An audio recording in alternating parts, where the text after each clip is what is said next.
Hi everyone, welcome back to my YouTube channel law for all.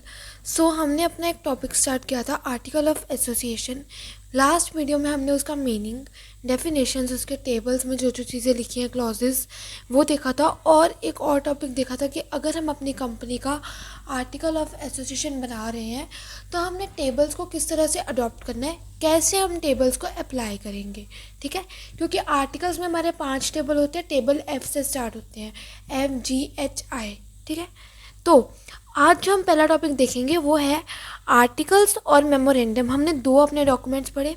Articles में हमारी company के internal management के rules and regulations होते हैं, और मेमोरेंडम एक तरह से हमारी कंपनी का चार्टर्ड डॉक्यूमेंट है जिसमें हमारी कंपनी का नेम, लायबिलिटी, उसकी कैपिटल, सब्जेक्ट क्लॉज, ऑब्जेक्ट, हर एक चीज़ के बारे में लिखा होता है। अब इन दोनों डॉक्यूमेंट्स में रिलेशन क्या है, आर्टिकल में और मेमोरेंडम में क्या रिलेशन है? दोनों है तो डॉक्यूमेंट ही। So let's get started. तो पहला पॉइंट इन्होंने लिखा, जो आर्टिकल्स है they are subordinate to the memorandum. Subordinate मतलब आर्टिकल्स मेमोरेंडम से छोटे हैं। ठीक है, memorandums are considered as a chartered. हर एक चीज़ में पहले सबसे ज़्यादा कंसिडर किसको किया जाएगा? मेमोरेंडम को। उसके बाद हम आर्टिकल्स को कंसिडर करते हैं। ठीक है, and any clause in the articles going beyond the memorandum will considered ultra vires। अगर कोई भी क्लॉज जो आर्टिकल्स में लिखा है और वो मेमोरेंडम में लिखी गई बात के अतिरिक्त जा रहा है, फॉर एग्जांपल अगर हमारे कंपनी के मेमोरेंडम में हमारी कंपनी की लाइबिलिटी कुछ और है और आर्टिकल्स के किसी क्लॉज में लाइबिलिटी कुछ और लिखी है, तो उस चीज़ को गलत माना जाएगा, अल्ट्रा वायर्स माना जाएगा। और जो भी चेंजेस किए जाएंगे वो मेमोरेंडम में नहीं किए जाएंगे, वो आर्टिकल में किए जाएंगे। क्यों? क्योंकि आर्टिकल्स जो हैं वो सबॉर्डिनेट होते हैं मेमोरेंडम के। ठीक है, second point, memorandum must be read in conjunction with the article when it is necessary to explain any ambiguity in the terms of memorandum.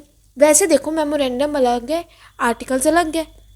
अब फॉर एग्जांपल कंपनी में कोई इशू हुआ, किसी चीज़ को हम एक्सप्लेन नहीं कर पा रहे, एम्बिग्विटी होती है वो सिचुएशन जब हम किसी चीज़ को एक्सप्लेन नहीं कर पा रहे, उस केस में क्या किया जाएगा? मेमोरेंडम और आर्टिकल में जो चीज़ लिखी गई है ना, उन दोनों को एक तरह से ना रिलेट करके उस चीज़ को एक्सप्लेन कर दिया जाएगा। जो चीज़ का सॉल्यूशन नहीं निकल पा रहा, उस चीज़ का सॉल्यूशन इस तरह से निकाल दिया जाएगा कि मेमोरेंडम और आर्टिकल्स को कंजक्ट कर दिया जाएगा, इकट्ठे मान लिया जाएगा। ठीक है, ताकि जो भी प्रॉब्लम है उसको हम सॉल्व कर सकें। ठीक है, बट फिर वही बात, कंसीडर सबसे पहले किसकी बातों को किया जाएगा? मेमोरेंडम की, बिकॉज मेमोरेंडम हमारी कंपनी का चार्टर्ड डॉक्यूमेंट है और जो आर्टिकल्स हैं they are subordinate to the memorandum of association.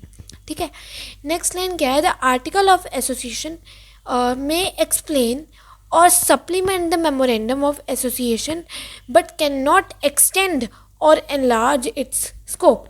उन्होंने क्या कहा, जो आर्टिकल्स है वो एक्सप्लेन कर सकते हैं किसी चीज़ को, किसी सप्लीमेंट को, बट वो मेमोरेंडम के कंटेंट को, जो मेमोरेंडम में लिखी गई चीज़ें हैं और जो मेमोरेंडम में दिया गई चीज़ों का स्कोप है, उसके ज़्यादा बियॉन्ड नहीं जा सकते। ठीक है, फॉर एग्जांपल कोई एम्बिग्विटी थी, ठीक है, हमने क्या कहा कि उसको कंसिडर मेमोरेंडम और आर्टिकल्स को कंजक्ट करके उस प्रॉब्लम को सॉल्व कर दिया जाएगा। ठीक है, फॉर अब ये भी तो हो सकता है कि मेमोरेंडम से वो नहीं सॉल्यूशन निकाल पा रहे, या मेमोरेंडम एंड आर्टिकल को कनेक्ट करके भी हमारी वो प्रॉब्लम सॉल्व नहीं हो रही।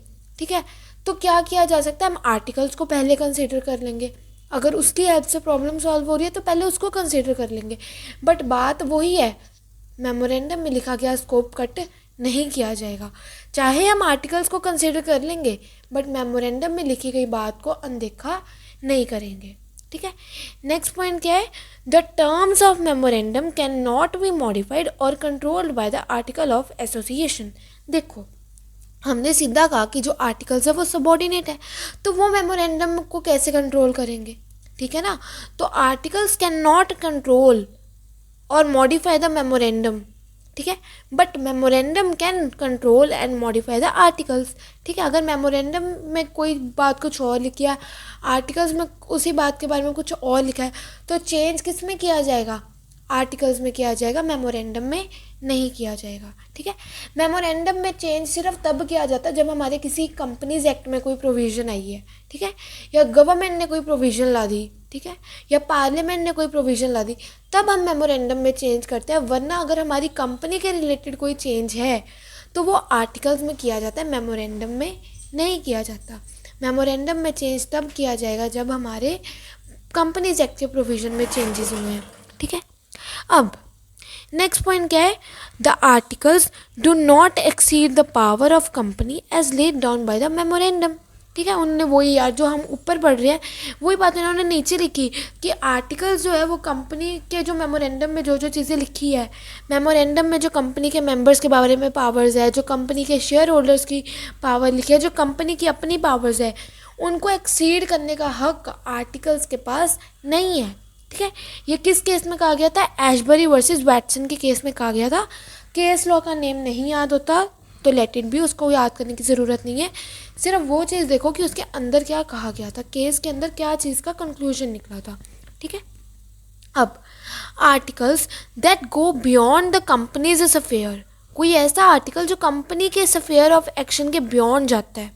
फॉर एग्जांपल कंपनी काम किसी और तरीके से कर रही है, कंपनी की लाइबिलिटी कुछ और है, कंपनी के पेड अप शेयर कैपिटल कुछ और है, शेयर होल्डर्स की पावर कुछ और है, बट जो आर्टिकल्स हैं वो कंपनी के काम करने के जो स्फीयर है, कंपनी का जो इन्वायरमेंट है काम करने का, उसके बियॉन्ड जा रहा है। तो उस तरह के आर्टिकल्स को क्या माना जाएगा, in appropriative and anything done under the authority of such article is void, उस चीज़ को वॉइड माना जाएगा और इनकैपेबल ऑफ रेक्टिफिकेशन माना जाएगा। रेक्टिफिकेशन का मतलब क्या होता है, चेंज करना, बट इस केस में इनकैपेबल ऑफ रेक्टिफिकेशन माना जाएगा। क्यों, क्योंकि देखो अगर कोई काम हो चुका है, उसका कंक्लूजन निकल चुका है, तो उसको हम चेंज नहीं कर सकते, इसलिए, ठीक है। तो यही बात है कि कोई भी चीज़ है ना, आर्टिकल्स जो है वो मेमोरेंडम के अंडर ही रहेंगे। आर्टिकल्स कंपनी के काम करने के स्फीयर के बियॉन्ड नहीं जाएंगे, वरना उसको ultra vires, void, incapable of rectification, inappropriative माना जाएगा, ठीक है। अब लास्ट है, but neither the articles nor the memorandum can authorise the company to do anything so as contravene any of the provision of the act. वही जो मैंने आपको अभी बताया, चाहे कुछ भी हो जाए। देखो हमने कह दिया आर्टिकल और मेमोरेंडम में से आर्टिकल सबऑर्डिनेट है, मेमोरेंडम चार्टर्ड डॉक्यूमेंट है, बट वो कंपनीज एक्ट से बड़े तो नहीं है ना, दोनों डॉक्यूमेंट्स कंपनी एक्ट से बड़े तो नहीं है ना। तो चाहे आर्टिकल्स हो चाहे मेमोरेंडम हो, उन दोनों में से किसी के पास भी ये हक नहीं है, ना कंपनी के पास ये हक है कि वो कंपनीज एक्ट के प्रोविजंस को कॉन्ट्राविन कर सके, वरना उस केस में उसको वॉइड माना जाएगा, फिर पेनल्टी इम्पोज होती है, ठीक है ना। सबसे बड़ा डॉक्यूमेंट क्या है, कंपनीज एक्ट है, ठीक है ना, इसलिए।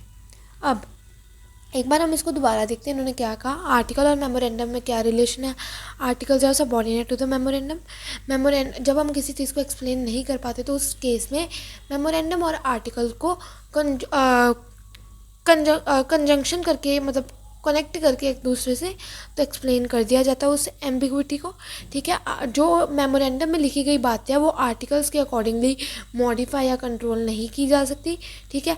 और आर्टिकल्स के पास पावर नहीं है कि वो मेमोरेंडम में लिखी गई बातों को एक्सीड कर सके, ठीक है। और ना ही आर्टिकल्स कंपनी के काम करने के एटमॉस्फेयर के बियॉन्ड जा सकते हैं, वरना उसको इनएप्रोप्रिएटिव, वॉइड, अल्ट्रावाइज और इनकैपेबल ऑफ रेक्टिफिकेशन माना जाएगा। फिर क्या कहा कि चाहे आर्टिकल हो चाहे मेमोरेंडम हो, दोनों के दोनों डॉक्यूमेंट्स कंपनीज एक्ट की लिखी गई प्रोविजंस के बियॉन्ड नहीं जा सकता, बिकॉज सबसे बड़ा क्या है, कंपनीज एक्ट है। इसलिए केस लॉज याद करने की ज़रूरत नहीं है, अगर याद होते हैं तो अच्छी बात है, नेम नहीं होते तो लेट इट बी। हमने ज़्यादा ध्यान किस चीज़ का रखना है, जो कंक्लूजन निकले थे केसेस में उस चीज़ का, ठीक है। सो आई होप आज का ये जो हमने छोटा सा टॉपिक किया वो आपको अच्छे से क्लियर होगा। It's very important from the exam point of view. पूछा जाता है, केस स्टडी के बेसिस में पूछा जाता है, कभी कभी तो डायरेक्ट क्वेश्चन भी पूछ लिया जाता है। एंड इवन ये आपको हेल्प करेगा, अगर आपको आर्टिकल्स और मेमोरेंडम में डिफरेंस आ गया तो उसमें आप पॉइंट्स बना सकते हो, ठीक है। इस टॉपिक के रिगार्डिंग अगर आपको कोई भी डाउट होगा तो you can put down in the comment section. और नेक्स्ट वीडियो में हम अपना एक नेक्स्ट टॉपिक करेंगे इसी आर्टिकल ऑफ एसोसिएशन का, एंट्रेंचमेंट प्रोविजंस, ठीक है। काफ़ी इंपॉर्टेंट टॉपिक है वो भी। इस वीडियो में हम इसलिए नहीं करें बिकॉज वीडियो ज़्यादा लेंथी हो जाएगी एंड आपको वो टॉपिक अच्छे से क्लियर नहीं होगा।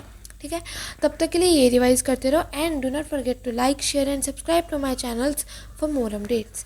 Thank you.